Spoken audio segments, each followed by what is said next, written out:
അസ്സലാമു അലൈക്കും വറഹ്മത്തുള്ളാഹി വബറകാത്തു.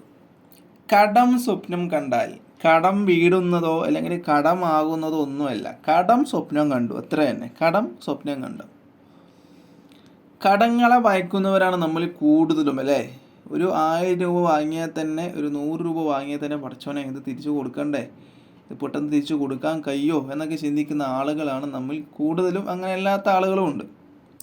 എങ്കിലും കടം വാങ്ങി ജീവിക്കുന്നവരാണ് നമ്മൾ പലരും. ചിലപ്പോൾ നമുക്ക് സാലറി, നമ്മുടെ ശമ്പളം പെട്ടെന്ന് കിട്ടിയിട്ടില്ലെങ്കിൽ നമ്മുടെ ആവശ്യത്തിന് വേണ്ടിയിട്ട് താൽക്കാലികമായിട്ട് ഒരാഴ്ചത്തേക്കോ നമ്മൾ എന്താക്കാറുണ്ട്, കടം വാങ്ങാറുണ്ട്. സ്വാഭാവികമാണ്.